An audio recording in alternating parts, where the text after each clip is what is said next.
한글 그러면 가르치시는 거는 은희 선생님께서 가르치시네요. 네. 어머니도 몇 한 분? 3개월 정도 네. 하셨어요. 그러니까 농사철이 시작이 되면 바쁘시니까 농한기인 겨울에 그렇게 해서 3개월을 하고 9분이 배우셨거든요. 근데 모르시는 분들이 더 많으셨어요.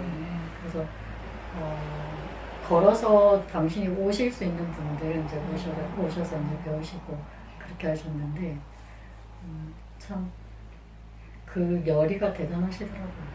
숙제를 꼬박꼬박 제가 다 내드리면 단 한 분도 안 해오시는 분이 없으셨어요.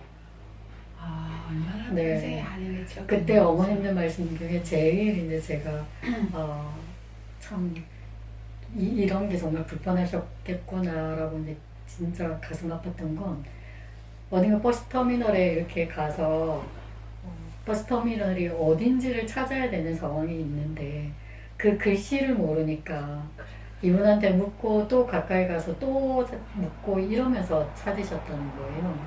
그래서 내가 글만 알았어도 그렇게 하시는 분이 계시고 내가 글만 알아서도 이렇게는 안 살았을 텐데 뭐 이런 말씀하시는 분들도 계시고 뭐 여러 가지 그게 말씀하시고 아침 딱 오잖아요. 그럼 아침 딱 내려오면 요만한 이제 박스에 홍시 예쁜 게 5개가 딱 있어요. 그런 거 있잖아. 고맙다고 먹으라고 쌀한 가마니 갖다 놓고 쌀한 20kg 이렇게 갖다 놓으시고 그 마음이 봄 그냥 봄이 온 거 같아. 그딱 보고 어쨌든 부끄러움과 그러면서도 뿌듯함과 막 이런 데 같이 공존하시겠다, 그죠? 그래서 한동안 이제 글을 이제 안 배우시고 심심하시니까 어머님 중에 또 한 분을 오셔서 그 읽을 만한 책이 있을까 이러면서 예, 심심하니까 좀 읽어야 되겠다고. 그래서 이제 저희는 그림책방이 또 있잖아요. 그래서 글씨가 좀 큰 걸로 이제 골라서 이렇게 드리면 보시고 갖다 놓으시고. 왜 그림책이 장난이 아니게 철학적이고 좋은 것들이 많아서 그림책 좋아요. 옛날에 왜 그걸 몰랐을까 모르겠는데.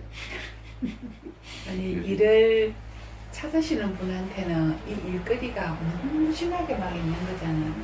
사실 뭐 또 선생님이 여기까지 오셨지만 가수로서의 삶만 살면 내가 부르는데 공연하는데 가시고 이렇게 하시면 되지만 어쨌든 이렇게 여전히 삶을 개척하시는데 저는 예술된 이야기 좀 하고 싶어요. 개똥 이야기. 창민 선생님 궁금하지 않으세요? 개똥이. 네, 어쨌든 여기 올 때 보니까 뭐 네. 개똥이 돼 있는데 네. 개똥이가 뭐지? 개똥이가 뭡니까? 개똥이가 뭡니까? 내일 이게 좀 개똥이 어린이 예술단이라고요.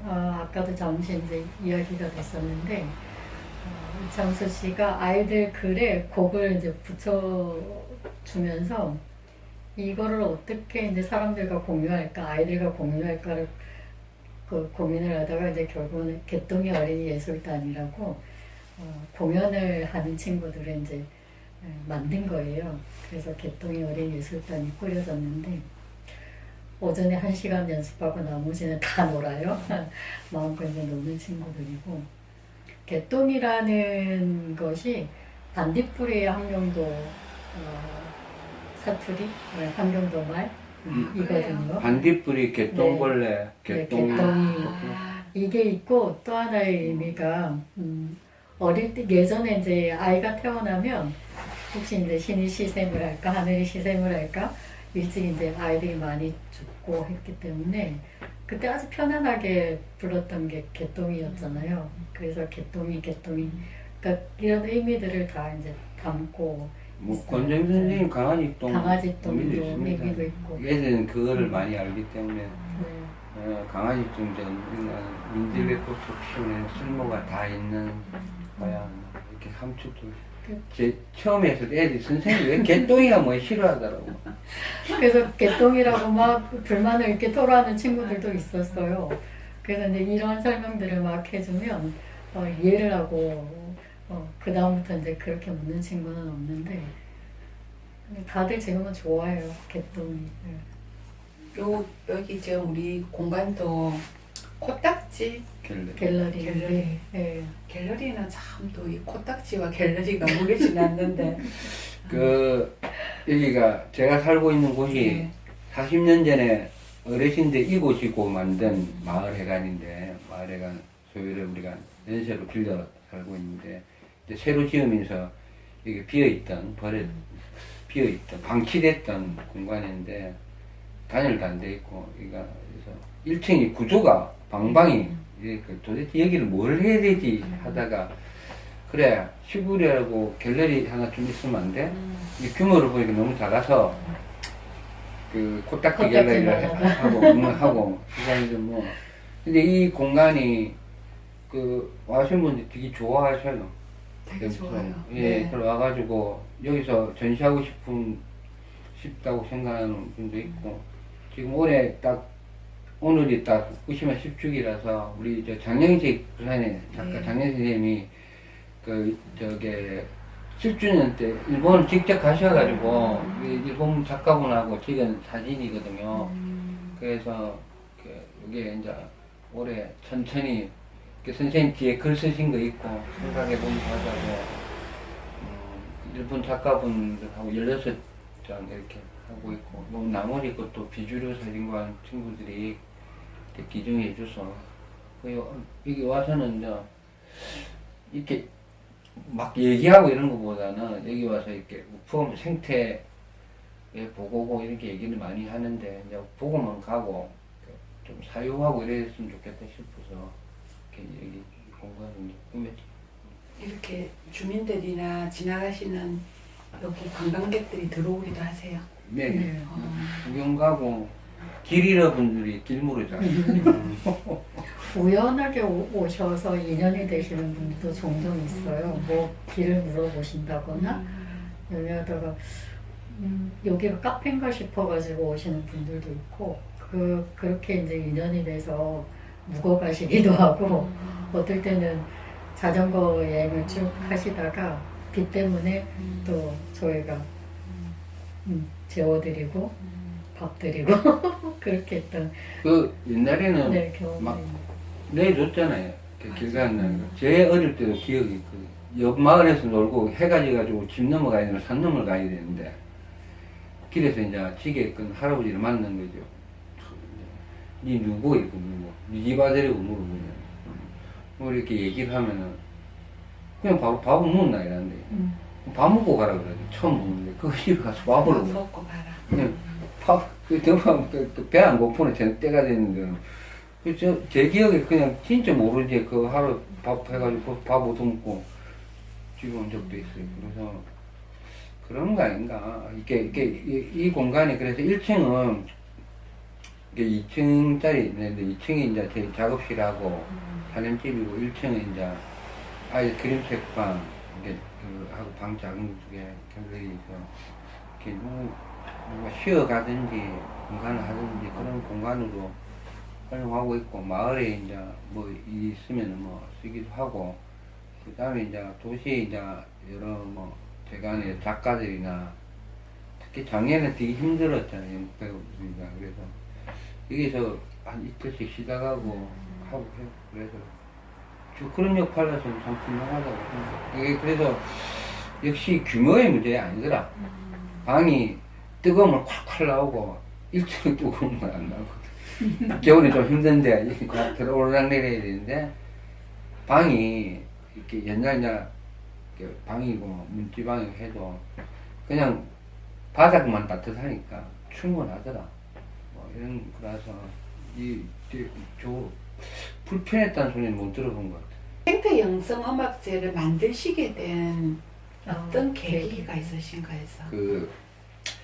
제3도 이제 검토하죠. 내가 귀촌을 해서 음악이 가능할까. 그 다음에 이제 단이잖아요. 근데 그 전에 하셨잖아. 네, 그게 부산에 있을 때부터 했죠. 한다는데, 아무리 생각해도, 물론 노동의 문제, 차별의 문제, 불평등의 문제, 흔히 말하는 계급의 문제도 있지만, 아무리 생각해도 생태와 이 영성의 문제가 인간이 도달하지 않으면은, 권력을 잡아도 영성이 없으면은 더 뻘짓을 하면 그러니까 그럼 내가 노래하는 사람은 뭘 해야 될까? 그리고 어디 뭐 프로젝트를 받아 해가지고 막 맞춘다고 그러면 내가 거기에 이제 매일 것 같고. 그래서 비 오는 날 중앙동 있을 때, 사무실 때, 아무 생각, 비 오는 이 사람한테 뭐 내가 아무리 생각해도 다른 사람 내가 우창수가 누구는 뭐 노동 가수니 민중 가수니 하다가 영성 얘기하면은 내한테 혐의를 줄 것이다. 틀림없이. 근데 나는 내가 아무리 생각해봐도 영성이라는 말은 어떤 종교의 언어가 아니라 보편적인 돌려 획득돼 다시 되돌려져야 된다. 인간이 가지는 보편적 추구하는 것이 돼야 되는데 이걸 내가 설명을 하려면 막 혐의가 많을 거다. 아마 내가 이제 했던 일이 있으니. 그래서 생태의 문제와 영성의 문제를, 영성의 문제 하나 해도 되는데, 네. 그 물어요. 형, 그 이제 후배들이, 형, 생태는 뭔지, 형이 뭐 하려는 건데, 왜 영성이에요? 이렇게 얘기를 하거든요. 네. 생태 영성학기를 우리가 합시다.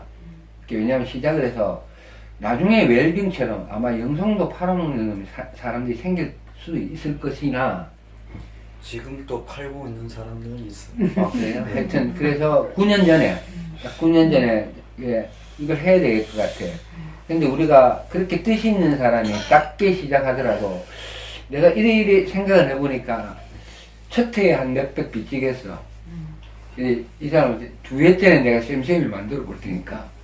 그래가, 해서, 아니나, 그걸 하니까, 여기저기서 뭐, 내가 뭐, 사입이 종교에 빠졌다더라. 그런 의미가 되냐. 그러니까 이제 그걸 얘기하는 거는, 종교음악에 빠졌다더라. 이렇게 얘기하고 막 이러더라고. 해서 뒤에서. 나는 전혀 그런 게 나중에 보자. 그래서 이제 부산에서 비가 철철 오는 날. 해운대에서. 김성천 문학가. 불꽃 축제도 취소되는 날. 3일 전에 장소를. 네. 그래서 그런 음악하는 우리 시타라는 지와이나 인디안 프로나 봄눈별이나 이런 친구들이 다 동의해줘서 그걸 했어요. 첫 해 피해를 줬어. 근데 이게 뜻이 통하면 길이 있을 것이니 후원금만 가지고 했어요. 늘 매년 후원금 돈 모으기 힘든데 그 모은 돈대로 사람들한테 이런 이야기와 그걸 해야 돼가지고 부산 한 살림부터 시작해서 많은 분들이 이제 동의해주고 해서 이제 했죠. 그래서 한 3년 만에 쌤쌤이가 됐어요. 아니요, 2회째. 그래? 하여튼, 그래가, 진짜 신기해. 할 만큼 돈이 들어. 근데 이제 여기 우포 와서는 하고 다시 5회부터 했거든요. 우포 와서는 여기 사람들이 오고 싶어 하는데 1박 2일을 해야 되는 거예요. 그러니까 밥 먹어야 되잖아요. 숙소도 있어야 되고. 우리가 농사 지은 거 가지고 솥 2개를 샀어요. 솥 2개를 사가지고 끓이요. 근데 우리가 농사 지은 거 하고 이렇게 하니까 깍두기에 시락국밥 하나도 사람들이 행복해 하더라고요.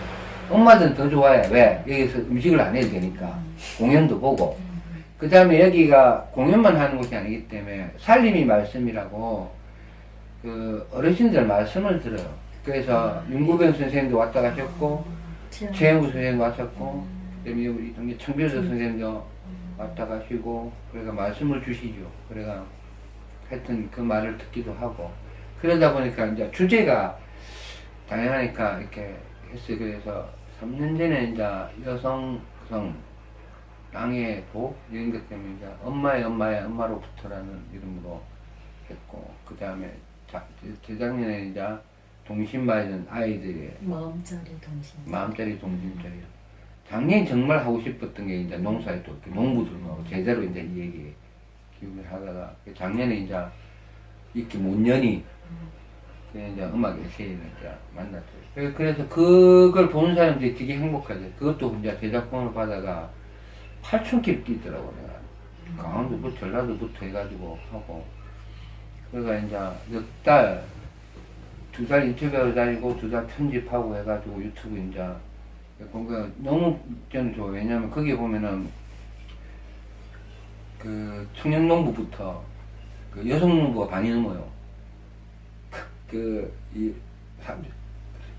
20대 농부, 30대 농부, 50대 농부, 우리 임봉재 선생님 여성운동 하셨던 가톨릭 여성운동 임봉재 선생님 그 하여튼 이게 초등 시간 나누는 하셨는데 이현주 목사님까지 이제 이야기를 듣는데 다 좋아하시더라고요. 저는 내가 한 9년 하면서 가장 잘했던 일.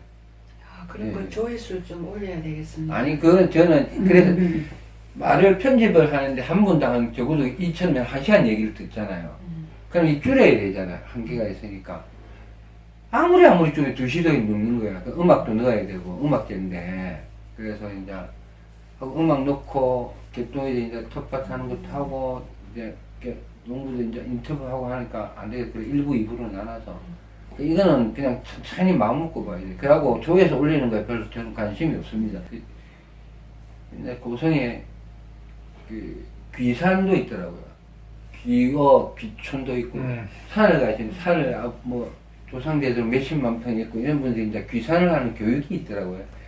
제가 아는 그 사무장이 내보고 강의를 해요. 내가 귀산, 산에 대해서 잘 모르는데, 필요 없고, 시골 와서 얘기한 거에 대해서, 그냥 노래 부르고 얘기하면 된대. 근데 그분들이 오셨는데, 와, 장난 아니야. 20만 평, 30만 평 이런 분들이 이제 산을 가지고 뭐라니까, 산청인가? 거기서 이제 귀산 교육을 하는 데인데, 자료를 보니까, 전실에 1년 만에 뭐 5억은 매출을 냈니? 뭐 이렇게, 이런 거예요. 내가 좀 짜증이 나더라고. 왜냐면 그래서 내가 노래했죠. 이렇게 하면 난 제일 TV나 이런 데서 귀촌한 사람들 성공한 거를 비닐하우스 음을 해가 투명작물에 얼마 했다. 매출을 올렸다. 그리고 그 자료에도 그렇게 나와요. 이렇게 하면 돈이 되고 수익이 된다. 그래 하면 나는 실패한 인생인가요? 그만한 걸 하지 않는데 내가 여기 같이 하는데 나는 이거에 대해서 동의하지 못한다. 나 텔레비 그렇게 좀 방해 안 했으면 좋겠다. 그러고 그거에 가가지고 산이 그만큼 있으면 나는 일단 가서 살겠다. 사시다 보면은 부지런만 해도 먹을 게 많더라. 살았다도. 근데 보이더라. 대신 30만 평쯤 되면 사람들한테 한 10,000평쯤은 못하지. 한 1,000평쯤은 사람들한테 내줬으면 좋겠다. 30만 평이 1,000평 내줬는데 뭐 되겠어. 사람들이 시기하고. 그래, 내가 하고 싶은 말 하고 나니까 이분들 되게 좋아하더라고. 막그래. 왜? 너무 힘들었대. 내가 이 기열애가 들어가서 내가 실패한 거 아닌가? 내가 1년 안에 뭘 이루어내는 거 아는데 하니까 내가, 그러니까 내 얘기를 듣고 다 무장이 되게 돼가지고. 그래. 어느 땅에 있고 가서 살아보면서 보면 되지. 나는 너무 좋습니다. 난 땅도 한 평 없고 이렇게 하는데. 근데 그러면 근데 선생님 거기 가서 행복한 국리를 하세요. 행복도 안 하고 돈만 벌고 난 동의 안 된다고. 그냥 일단 가서 행복할 국리 하시고, 그러고 뭐 30만 뭐 있고 산이 그만한 게 있는데, 먹을 거 뭐 나오겠습니까? 나는 오늘 장미 선생님 여러 가지로 좀 느끼는 바가 많았으실 것 같았어요. 좀 어떠셨습니까? 그냥 이거는 이제 잔잔히 한번 돌아보면은 저한테도 이제 좀 뼈가 되고 살이 되는 얘기도 있을 것 같고, 저도 이제 농업으로 이제 좀 생각을 해보니까 이게 사실 다 알고 있는 얘기면서 동감 가는데, 이게 시골이 땅이 전부 부동산이더라고요. 제 나이 또래 이제 청년들이 같이 교육받는 것도 있는데 전부 다들 걱정하는 게 땅을 못 구해가지고 구하면은 이제 땅 너무 비싼데 이 비싼 땅에서 작물을 키우려고 하면은 돈 되는 작물만 해야 되는 거예요. 이게 지금 시스템이 전부 이제 나라에서 돈을 빚을 내가지고 금목줄 찰래, 은목줄 찰래 요거 하고 있거든요. 빚 내면 이제 나오질 못하는 거예요. 그런 구조다 보니까 이런 얘기들을 좀 많이 듣는 게 제일 좋은 것 같아요. 다들 모르고 가니까. 합천에 우리 음악도 보면 서화콩이라는 자매가 있어요. 이 친구들이 이제 합천에서 농사를 짓는데 좋은 이웃을 만나는 것 중에 그 옆에 우리 서동훈 시인이 살거든요. 이제 서동훈 시인이 이제 그 밭에서 촬영해서 서동훈 밭하고 저하고도 할머니 서동훈 시인이 첫째 왔을 때 서화콩이 작년에 이 빚을 내서 땅을 샀어. 농사 지을 땅을. 그 다음에 지금 살고 있는 나와야 되는데 10평대, 12평짜리 네. 집을 하는데 이제 텀블벅이야. 텀블벅이야. 작은 집 콘데. 아, 펀드 같이 이렇게 하더라고. 그렇게. 그런 거 난 좀, 애써 있으면 좀 보태줄 필요도 있고. 그래, 그 친구가 서정 선생님이 처음에 땅을 빌려줄 때, 그래가 다시 돌려준다 하니까, 그 서정 선생님, 한 번 좀 받으면 뺏기는 게 아니라고, 계속 쓰라고, 이렇게 말씀하시는. 그러고, 그 치료이 좀 요즘은 뭐냐면은, 농사만 지으려고 안 해요. 그러니까 옛날에 이제 대부분 그런데 먹고 살아야 되니까 뭘 해야 되니까 농사 고통이었지만은 그 지어야 되는 어쩔 수 없는 게 있는데 그 소와 그 친구들 글과 함께 뭘 하고 싶어하는 거. 그러니까 그 손흥민 선생님도 그 얘기를 하시는데 일만 하면 그게 그냥 농장이지. 젊은 친구들이 글도 쓰고 노래도 하고 그래야 뭐 재미도 있고 일하는 것도 있지 무조건 그냥 일만 하는 노예 말고 뭐 더 되겠니? 이렇게 이제 얘기를 하시니까. 기후 위기도 있고 지금 이 시점에서 우리가 이렇게 삶을 돌아보게 되면 결국은 기본적인 텃밭 농사든 농을 기본으로 두고 생각하지 않을 수가 없는 상황인 거죠. 그래서 농사를 기본으로 하고 정말 자기가 하고 싶은 또 다른 것들을 그게 음악이 될 수도 있고 그림이 될 수도 있고 누군가는 이제 또 다른 형태로 꿈꿀 건데 그게 농사와 함께 갔을 때 창작에도 그게 원천이 되고 사실은 저도 텃밭을 이렇게 하면서 느끼는 거지만 이미 텃밭은 자연이고 이 자연을 통해서 가장 텃밭을 통해서 자연을 접할 수 있는 것들이 가장 근접해서 오기 때문에 가깝게 오기 때문에 여기에서 오는 무궁무진한 창조력이 또 생기잖아요. 그래서 이걸 기본으로 가져가면서 이제는 우리 삶의 방식이 그렇게 변해야 되지 않을까. 변하지 않으면 사실은 인간이 앞으로 미래를 내다볼 수 없기 때문에 그런 움직임들이 젊은 층에서 지금 계속 일어나고 있어서 다행이다라는 생각도 들더라고요. 저는 우리 어떤 삶을 기획을 하실지는 잘 모르겠지만 우리 임창민 선생님이 기회가 참 좋다 이런 생각이 들고 저는 또 이제 두 분 이야기를 들으면서 그 신용복 선생님의 어떤 글 중에서 변화는 변방에서 시작된다 뭐 이런 글들이 있어요. 아 정말 이렇게 변방에서 뭔가를 좀 꿈틀그림을 이렇게 준비하시고 엮어내시고 그 노랫말처럼 살아가시는 그 두 분이 참 위대해 보입니다. 우리 뭐 마치면서 마무리 발언 이런 거 안 하죠? 노래 불러줄게요. 내가 기타 갖고 와가. 예. 선생님하고. 그렇게 그렇게 할까요? 그 된장 간장 그건 들어봐야 되겠다. 아, 그래요? 네네. 기타 갖고 와야겠다.